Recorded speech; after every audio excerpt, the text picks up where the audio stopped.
Assalamualaikum warahmatullahi wabarakatuh. Jumpa lagi dengan saya, Misha, di dalam pembelajaran geografi. Alhamdulillah, hari ini kita ketemu lagi. Mudah-mudahan kalian semua dalam kondisi baik-baik saja. Betul kan? Alhamdulillah. Mudah-mudahan kita senantiasa dilindungi oleh Allah SWT dan diberikan kesehatan, kemudahan, dan kenikmatan-kenikmatan yang lain ya. Alhamdulillah. Oke, hari ini kita akan belajar tentang sistem informasi geografi atau kita singkat SIG bagian ke-1. Oke, kalian sudah tahu tentang SIG?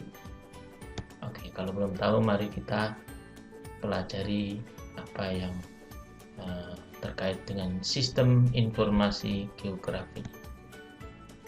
Oke, kompetensi dasar yang kita pelajari pada pertemuan kali ini adalah memahami dasar-dasar pemetaan penginderaan jauh dan sistem informasi geografis ya.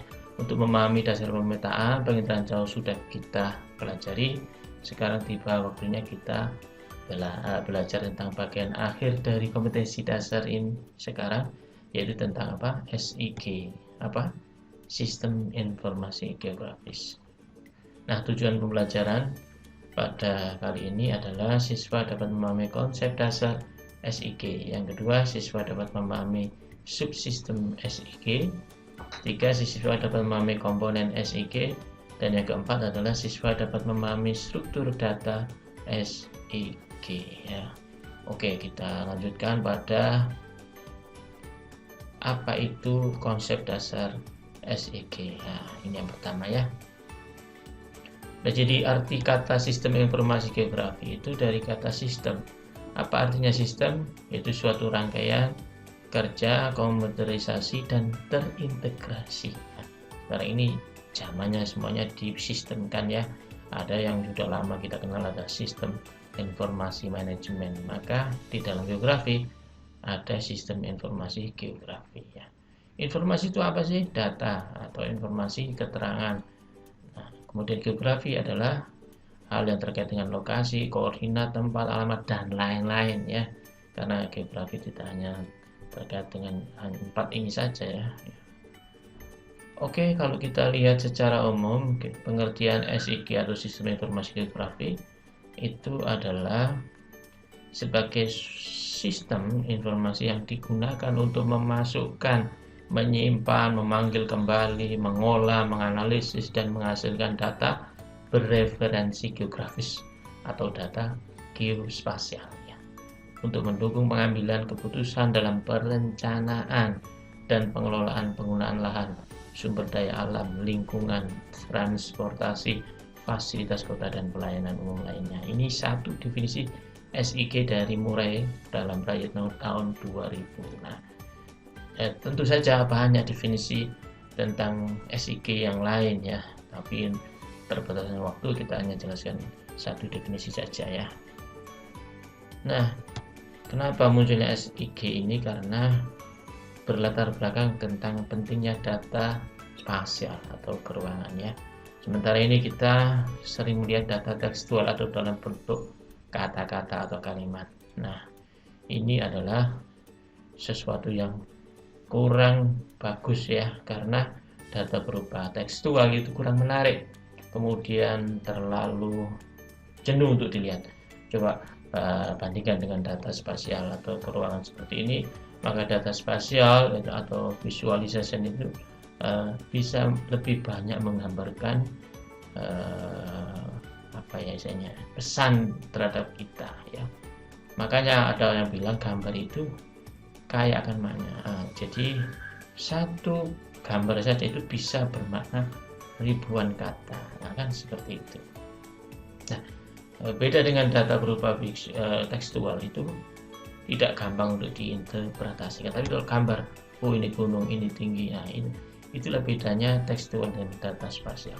Data spasial lebih menarik, lebih banyak makna, dan yang terakhir adalah lebih lebih menggambarkan dari apa yang kita jelaskan daripada kata-kata. itu mungkin kelebihan data spasial dibandingkan data tekstual. Oleh karena itu, SIG ini mencoba menggambarkan data tekstual menjadi spasial. Nah, kita lihat antara SIG dengan manual ya. Kalau kita mempresentasikan secara sistem informasi geografis, maka akan mendapatkan kelebihan-kelebihan sebagaimana berikut. Misalnya untuk penyimpanan itu SIG itu di database digital. Nah, karena SIG itu menggunakan komputer. Nah, bedakan dengan manual itu skala dan standarnya berbeda.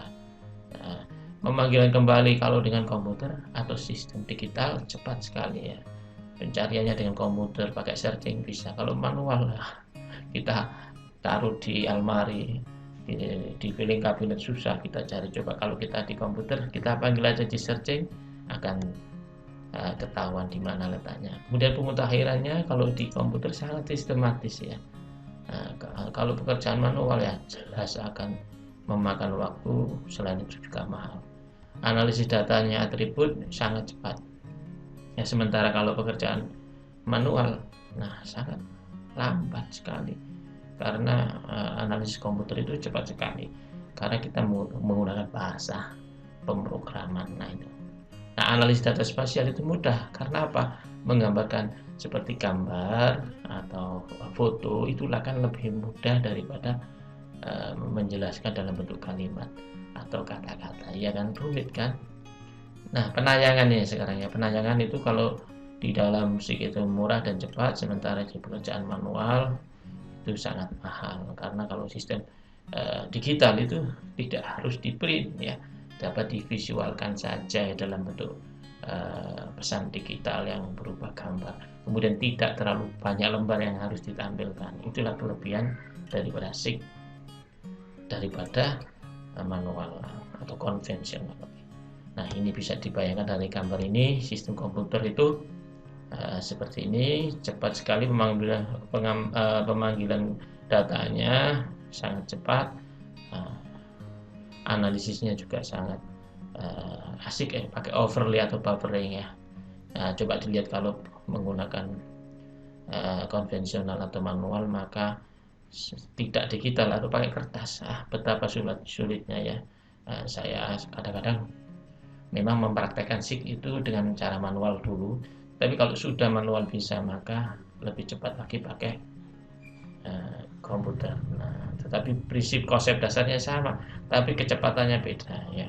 Oleh karena itu SIG ini kalau yang standar itu yang baku adalah menggunakan komputer atau digital ya. Nah, sekarang kita mempelajari yang kedua mengenai subsistem SIG ya. Nah, kita lihat diagram subsistem SIG di bawah ini ya. Ingat, sebenarnya secara makronya subsistem SIG itu adalah input, proses, dan output. Nah, tetapi di dalam input ini penjelasannya adalah masukkan data. Ingat, SIG tadi kan adalah sebuah proses manipulasi. Manipulasi ini maknanya adalah bukan menipu ya, tetapi mengolah data maksudnya ya. Jadi kalau mengolah data berarti kan ada data yang diolah. Nah, data yang diolah inilah yang dinamakan dimasukkan di dalam input ini. Apa saja data yang diolah dalam SIG itu? Ada tabel, ada laporan, pengukuran lapangan, peta tematik, foto udara, pita satelit, dan lain-lain ya. Jadi banyak data yang harus diinputkan, bisa diolah di dalam SIG ini.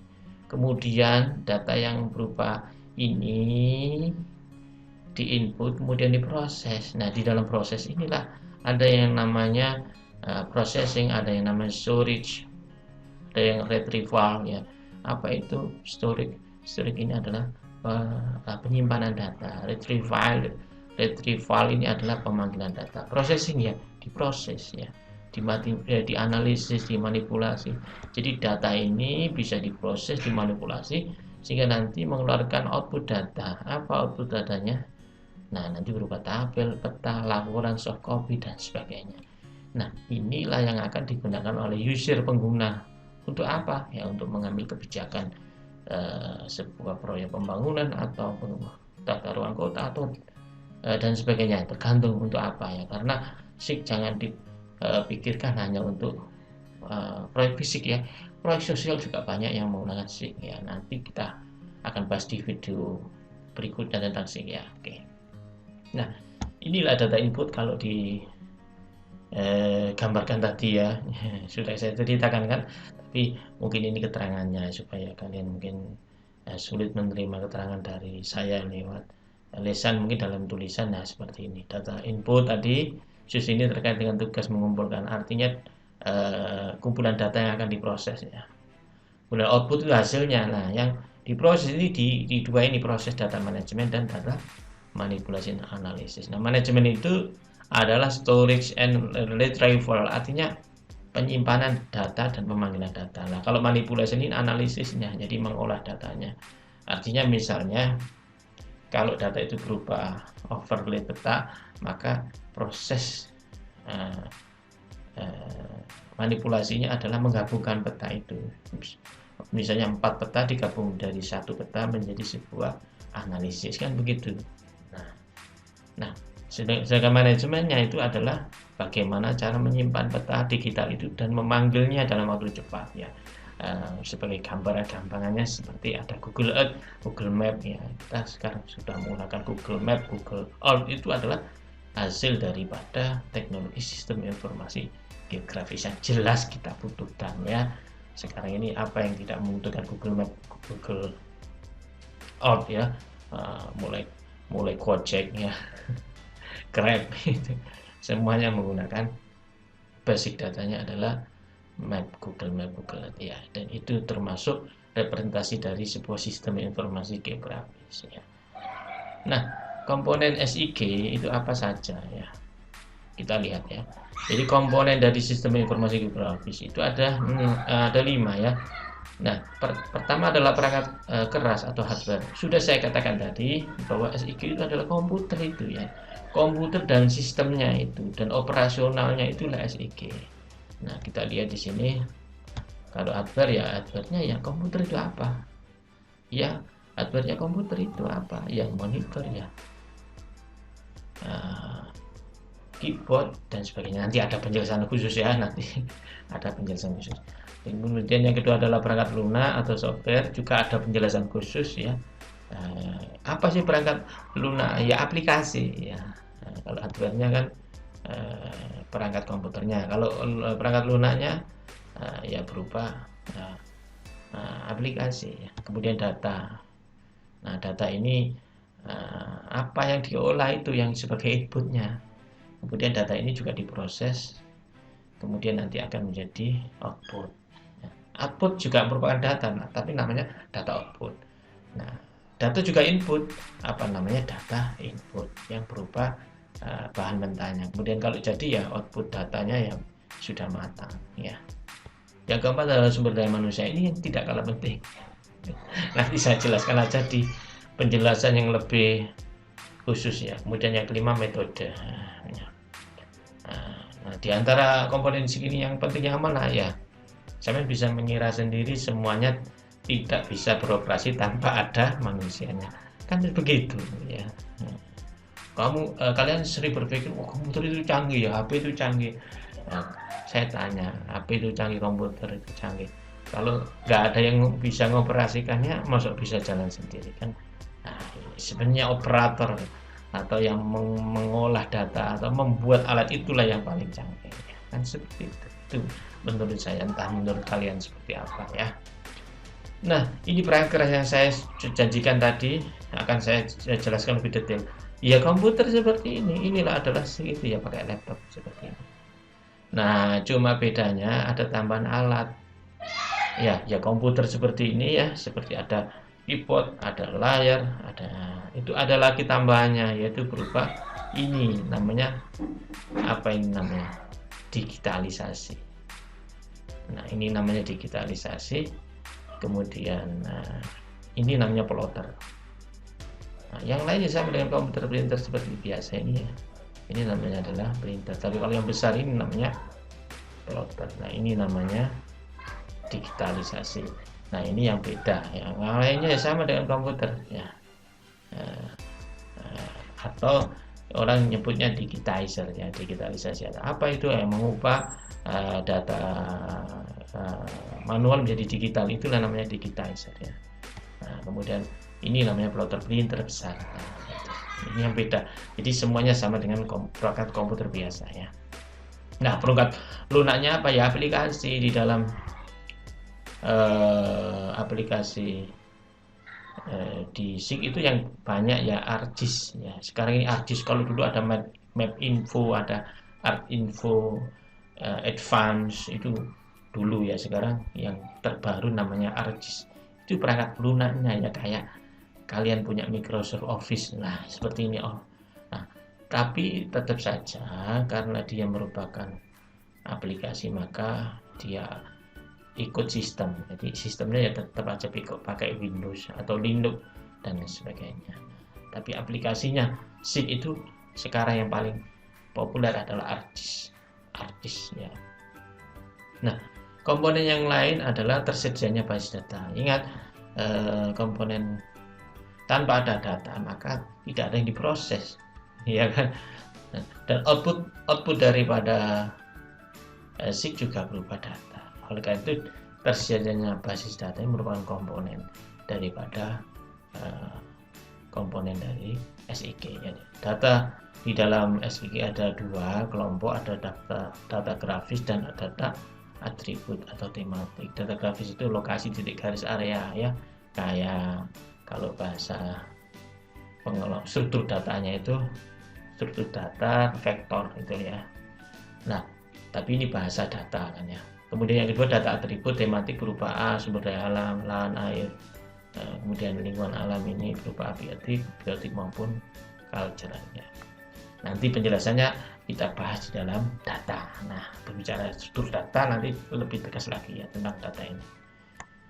Nah, keempat adalah komponen keempat dalam SIG adalah sumber daya manusia. Ini saya katakan tadi, biasanya sumber daya yang ini adalah orang-orang teknisi ya di 3 penginderaan jauh. Jadi kalau sekalian belajar penginderaan jauh dan SIG ini sekolahnya 3 tahun. Jadi kalian hanya belajar dengan saya mungkin 2 kali pertemuan. Tapi untuk menjadi ahli penginderaan jauh dan SIG itu 3 tahun minimal. Bahkan ini kalau S1 itu analisis S1 kebumian, bahkan ada kalau ingin jadi manajernya biasanya adalah S1 manajemen atau S2 S3. Nah, bahkan ada S2 saja itu banyak belajar tentang penginderaan jauh saja, ada S2 SIG saja. Nah nggak apa-apa, kalian sebenarnya SIG ini bisa kursus saja bisa, tapi memang harus rajin. Kalau nggak rajin ya nggak bisa, dan harus banyak belajar, mencoba dan mencoba. Oke. Nah, komponen yang kelima adalah metode SIG. Nah, ini metode SIG adalah saya katakan tadi sebagai overlay, jadi menumpuk-numpuk peta seperti ini kita lihat.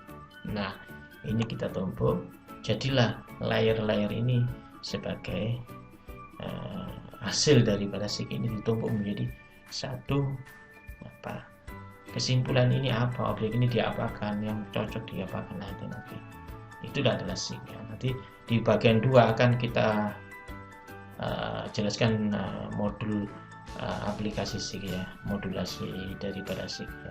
Nanti akan jelas bagaimana untuk menganalisis apa. Nah, sekarang masih dasarnya saja dulu, aplikasinya nanti pada bagian kedua, video bagian kedua ya, ditunggu aja. Nah, ini konsep layar pada data SIG yang ditumpuk-tumpuk tadi akhirnya menjadi satu kesatuan ini. Ini railroadnya ya, kemudian ditumpuk-tumpuk menjadi seperti ini. Oke, kita sekarang masuk kepada data. Nah, ini nanti kita jelaskan data SIG itu seperti apa saja ya. Nah, ini kita masuk pada yang keempat, struktur data SIG. Nah, kelompok data SIG itu ada 2 ya. Data SIG dapat dikelompok menjadi 2, ada yang namanya data spasial atau data yang berbentuk grafis yang menunjukkan ruang ya. Spasial bermakna ruang ya kan, atau tempat-tempat di permukaan bumi ya. Seperti ini adalah data SIG yang berupa data spasial.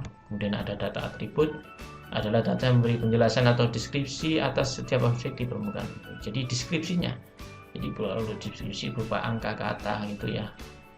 Nah, ini adalah data atribut. Nah, ini yang data situ ya gini, ada yang berupa angka, ada yang berupa gambar atau ruang ya. Oke. Nah, model struktur datanya itu ada dua, ada vektor, ada raster. Nah, format datanya seperti itu. Nah, vektor itu apa?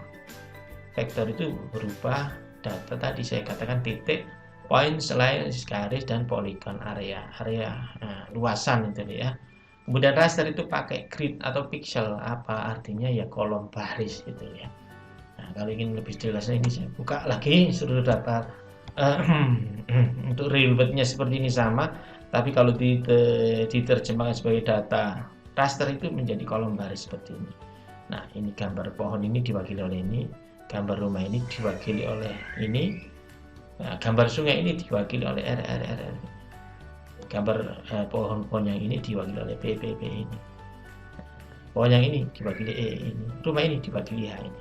Nah, coba pada gambar yang sistem data vektor ini, gambar rumah ini diwakili E, gambar pohon 3 ini E, gambar rumah ini H, gambar sungai ini oleh yang biru ini, gambar rumah yang ini oleh H ini, gambar pohon 3 ini E. Sama real world-nya seperti ini, tapi itu diterjemahkan dalam data raster jadi seperti kolom baris. Kalau dijadikan data vektor itu menjadi titik, garis, dan area atau luas, ya kan? Ini seterusnya. Nah, ini kalau data vektor tadi ya titik, garis, poligon. Gak usah saya jelaskan lama sekali ya. Nah, struktur data raster saya katakan tadi adalah kolom baris, columns and rows. Ini adalah kolom dan garis raster. Nah, ini raster, ciri ya raster. Kalau kita bandingkan visualisasi data, struktur data vektor itu ya seperti ini. Ini sama real world-nya ya. Tetapi diterjemahkan vektor itu kan tadi kan berupa titik. Nah, ini berupa garis. Dan ini luasan atau apa namanya? Poligon.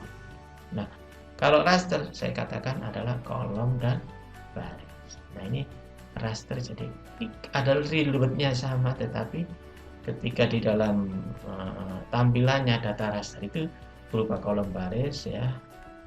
Nah, hasilnya seperti ini. Nah, tetapi kalau dalam bentuk vektor, real world-nya yang sama itu dengan raster akan visualisasinya akan seperti ini. Nah, demikian. Hari ini kita bicara sampai sini saja. Cukup sampai struktur data dari SIG. Nah, kita lanjutkan di video mendatang tentang aplikasi dari SIG. Kemudian manfaat SIG. Jangan lupa ya, kita belajar harus tahu manfaatnya apa sih sebenarnya belajar SIG ini. Sangat banyak ya. Nanti kita ketemu di video yang kedua. Nah, di video SIG yang pertama ini kalau ada pertanyaan silakan ditanyakan kepada saya lewat WA atau call video dengan saya boleh ya. Intinya ini hanya untuk menyampaikan dulu. Kalau ingin tanya jawab silakan WA saya, bisa chat dengan saya atau call video dengan saya silakan. Kemudian dari sini juga nanti ada tugas dari saya berupa pertanyaan-pertanyaan di Google Form ya, yang akan kami sampaikan lewat grup. Demikian pertemuan hari ini, mudah-mudahan kalian bisa memahami dengan baik apa yang saya sampaikan. Dan akhir kata, sampai jumpa pada video mendatang.